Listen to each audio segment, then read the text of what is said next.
फडणवीसांच्या आईबद्दल काहीही बोललो नाही, काही बोललो असेल तर शब्द मागे घेतो. टीकेनंतर मनोज जरांगेंचं स्पष्टीकरण. जरांगेंच्या पाठीशी अजित पवार, लक्ष्मण हाकेंचा खळबळजनक आरोप.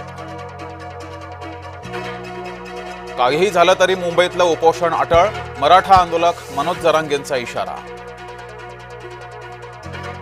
जरांगेंना मुंबईत येण्यापासून रोखा, गुणरत्न सदावर्ते यांची मागणी. नाशकातील तपोवनापासून निघालेला आदिवासी संघटनांचा उल गुलान मोर्चा महामार्गावर. मुंबई आग्रा महामार्गावर आंदोलकांचा ठिय्या, वाहतुकीची झाली कोंडी. रोहित पवार यांच्या निशाण्यावर मंत्री संजय शिरसाट यांनी जमीन घोटाळा केला. भाजपानं मुंबईत भाकरी फिरवली. मुंबई भाजपाच्या अध्यक्षपदी रवींद्र चव्हाणांची नियुक्ती प्रदेशाध्यक्षपदी, तर अमित साटम हे मुंबई भाजपाच्या अध्यक्षपदी.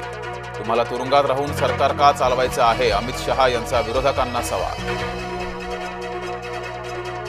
वराह जयंतीनिमित्त ठाकरे गटाकडून उपरोधिक आंदोलन. सोलापुरात मंत्री नितेश राणेंविरोधात ठाकरे गट आक्रमक.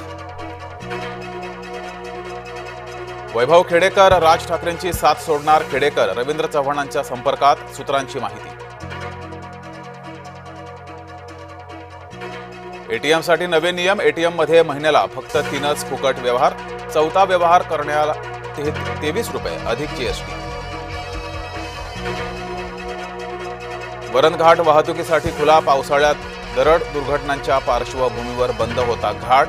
सणासुदीसाठी वरंध घाट खुला केला. अमरावतीतल्या जयस्तंभ चौकातील उड्डाणपुलाला तडे. पुलावरील अवजड वाहतूक बंद. अंतराळवीर शुभांशु शुक्ला यांचं लखनौमध्ये उत्स्फूर्त स्वागत. शुक्ला आता स्वगृहीत जाण्यासाठी लखनौ इथं पोहोचले.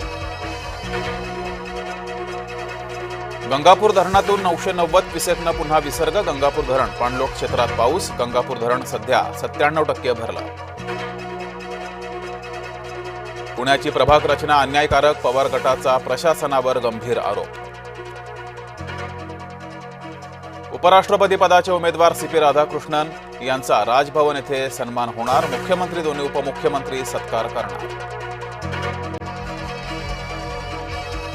माजी उपराष्ट्रपती जगदीप धनखड यांचा राजीनामा तब्येतीच्या कारणामुळेच. केंद्रीय गृहमंत्री अमित शहांनी केलं स्पष्ट.